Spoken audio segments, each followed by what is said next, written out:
जनूबी एशिया आखिर तरक्की से महरूम क्यों?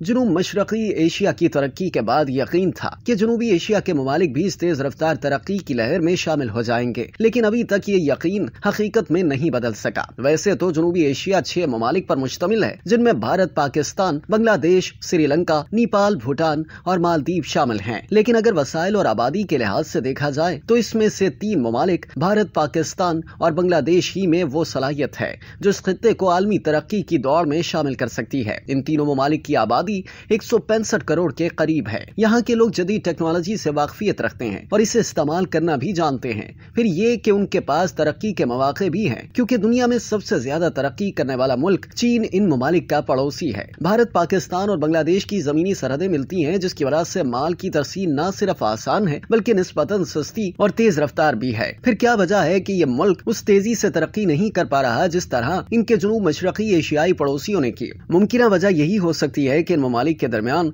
हम आहंगी नहीं पाई जाती। सियासी इख्तलाफात इख्तिसादी मामलात पर गालिब हैं और इन ममालिक की लीडरशिप ने माजी के तनाज़ात पर अवाम में ऐसी जज्बाती कैफियत पैदा कर दी है कि अब चाहते हुए भी उसे कम नहीं कर पाते। अगर हालात में बेहतरी की कोई झलक नजर आने भी लगती है तो किसी छोटे मोटे मसले पर शोर उठ जाता है, मीडिया उसे कैश करवाता है और फिर नफरत के जज्बात में सब कुछ बह जाता है। नतीजतन अवाम ही जो इन जज्बात के इजहार में सबसे आगे होते हैं, दर हकीकत सबसे ज्यादा नुकसान उठाते हैं। यही नुकसान माशी बदहाली की शक्ल में इन पर मुसल्लत है और वो फायदा नहीं उठा पा रहे जिसके वो हकदार हैं। जनूबी एशिया में इस मर्तबा गैर मामूली सियासी वाक़या रूनमा हुआ है। साल के शुरू में बांग्लादेश, पाकिस्तान और भारत में बेतरतीब आम इंतखाबात हुए और क़यादतों को 5 साल हुकूमत करने का मैंडेट मिला। बांग्लादेश में जनवरी में इलेक्शन हुए और हसीना वाजिद तीसरी मर्तबा वजीर आजम के ओहदे पर फायज हुई। पाकिस्तान में फरवरी में इंतखाबात हुए जिसमें कोई पार्टी अक्सरियत हासिल न कर सकी, लेकिन 2 बड़ी जमातों मुस्लिम लीग नून और PPP ने मिलकर एक मजबूत इत्तेहादी हुकूमत बनाई, जिसमें MQM भी, जो मुल्क के सबसे बड़े शहर कराची की नुमाइंदगी करती है, शामिल हुई और शहबाज शरीफ दूसरी मर्तबा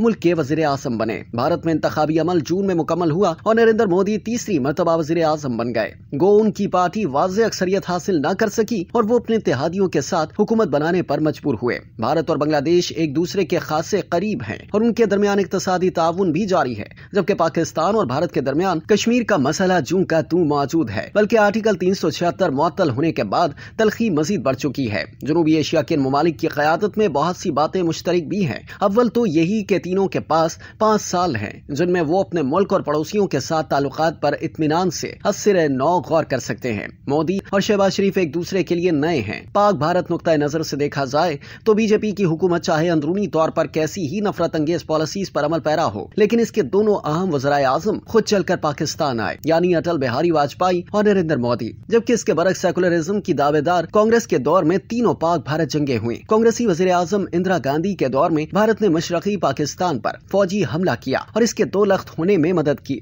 गौर करने की बात यह है कि नफरत और हिंदुत्व की अंदरूनी पॉलिसी के बावजूद बीजेपी के वजीर आजम पाकिस्तान क्यों आते रहे? वाजपेयी ने तो मीनारे पाकिस्तान पर खड़े होकर पाकिस्तान को तस्लीम करने का वादा किया, जबकि मोदी वजीर आजम नवाज शरीफ के घर गए और एक जाती तकरीब में शरीक हुए। अफसोस कि ये तमाम मौके ज़ाया कर दिए गए। अफसोस इसलिए कि दोनों ममालिक को तरक्की का फायदा उठाने का जो मौका मिल सकता था, इससे फायदा नहीं उठाया गया। हम घंटों नहीं महीनों इस मामले पर बहस कर सकते हैं कि किसकी गलती थी, क्या गलत हुआ, कौन कसूरवार था, लेकिन ये हकीकत अपनी जगह मौजूद है कि फिर ना वैसी फजा बन सकी ना ही वैसे हालात। अगर कोई ये समझता है कि ये सिर्फ नवाज शरीफ और मोदी की ख्वाहिशात के तहत हुआ तो वो आलमी उमूर से कतल लाइल्म है। इस पेशरफ्त में चीन और रूस जैसी इलाकाई आलमी ताकतों का भी बड़ा हाथ था। इसी तरह अमरीका और यूरोप भी मुलाकातों या दौरों में बाकायदा किरदार अदा करते रहे। मोदी के जाती उम्रा आने से कबल नवाज शरीफ की उनसे तुर्की में मुलाकात हुई थी, जहां वो एक आलमी कॉन्फ्रेंस में गए थे और बाद में उसका फॉलो अप रूस में हुआ था। ये कोई चाहतो उल्फत या सिर्फ नेक ख्वाहिशात के लिए की गई कोशिशें नहीं थी, बल्कि अगर वाजपेयी के लाहौर आने से नवाज शरीफ के न्यू दिल्ली जाने तक के वाकयात पर नजर डाली जाए तो पता चलेगा कि जनूब मशरकी एशिया, जनूबी एशिया और चीन में तरक्की का एक ऐसा तेज रफ्तार दौर आया हुआ था कि सब उसमें शामिल होने के लिए बेकरार थे। चीन उस वक्त दुनिया की फैक्ट्री में तब्दील हो रहा था और उसकी सबसे बड़ी ख्वाहिश यही थी कि उसके दोनों तरफ जनूबी एशिया के बड़े हमसाए उसका साथ दें। सीपैक के जरिए वो पाकिस्तान को शामिल कर चुका था, ताहम पाक भारत कशीदगी मसला बनी रही। इसीलिए समर की जरूरत थी कि इन ममालिक के तनाजात हल किए जाएं या फिर उस वक्त तक सर्द खाने में डाल दिए जाएं जब तक इन पसमानदा ममालिक की मईशत मुस्तहकम नहीं हो जाती। ये इत्तफाक कह लीजिए कि भारत, बांग्लादेश और पाकिस्तान में आज ऐसी क़यादतें मौजूद हैं जो ऐसे जुर्रतमंदाना इक़दामात करने को तैयार हैं जिनमें जज्बात की बजाय मईशत को फौकियत हासिल हो, जबकि आलमी ताकतें भी इनकी मदद को तैयार हैं, क्योंकि इतनी बड़ी आबादी का खित्ता अगर तरक्की करता है तो इनके मफादात को मुनज़्ज़म और मुस्तहकम करने में भी मदद मिलती है। फिर ये भी याद रखा जाए कि नई सदी मईशत की सदी है और इसमें हुकूमतों ने अवाम का बुलंद मयार जिंदगी ही अपना बुनियादी हदफ बना रखा है। ब्राजील से लेकर जनूबी अफ्रीका और चीन से मलेशिया तक ये दौड़ जारी है। गुज़िश्ता बरसों में आलमी मईशत को दो जबरदस्त झटके लगे। पहला 2007 का आलमी मालियाती बहरान था जो तकरीबन 5 साल जारी रहा, लेकिन इस पर आलमी मालियाती इदारों ने तवक्को से पहले ही काबू पा लिया। दूसरा झटका इससे भी बहुत ज्यादा तशवीशनाक था और वो था आलमी वबा कोरोना, जिसने मुल्क के मुल्क बंद कर डाले, बल्कि मुल्क कब्रिस्तानों में तब्दील हो गए और मईशत ठप होकर रह गई। ऐसे में ये कौन गौर करता कि जनूबी एशिया में क्या हो रहा है, लेकिन खुशकिस्मती से यह आलमी बहरान भी वक्त से पहले कंट्रोल कर लिया गया। वैक्सीन ने दुनिया बदल डाली और एक मरतबा फिर दुनिया की तवज्जो मईशत की तरफ मबसूल हो गई। क्या पाकिस्तान भारत के हालिया इंतखाबात जनूबी एशिया में नई उम्मीद लेकर आए हैं? बिलाशुबा ऐसा ही है।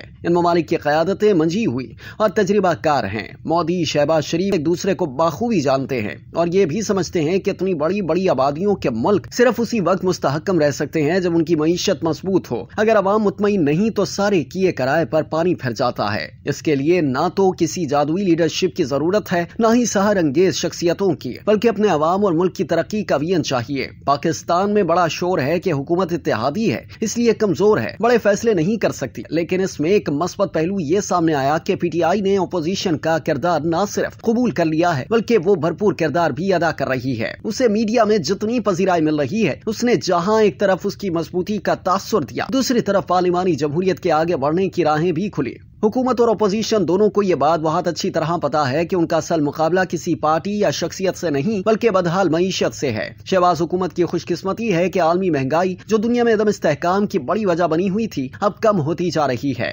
यूक्रेन जंग जारी है, ताहम इसकी तवालत ने इसके माशी असरात कम कर दिए हैं। दूसरी तरफ तवानाई, खासतौर पर तेल की कीमतें, जिससे आवाम को रिलीफ देने का मौका मिला है। IMF के प्रोग्राम मिल रहे हैं, इससे बैनुल अक़वामी सरमायाकारी और बड़े मंसूबे शुरू करना मुमकिन होगा। गंदुम की बम्पर फसल से आवाम को सुकून मिला है। खासतौर पर पंजाब में मरियम नवाज के इक़दामात का फायदा आवाम तक मुंतकिल हो रहा है। आम इंतखाबात के नतीजे में तीनों ममालिक में वो क़यादतें सामने आई हैं जिनका नस्बुल ऐन मईशत है। भारत तो आगे बढ़ रहे हैं, लेकिन पाक भारत ताल्लुकात में जुमूद है। कहा जाता है कि बैक चैनल डिप्लोमेसी जारी है, शायद इसीलिए पुलवामा के बाद सरहद पर कोई बड़ा वाक़या नहीं हुआ। खुशाइंदा बात यह है कि पाकिस्तान के जितने नुमाइंदा बिजनेस फोरम्स हैं, सबकी राय पाक भारत ताल्लुकात की बहाली के हक में है।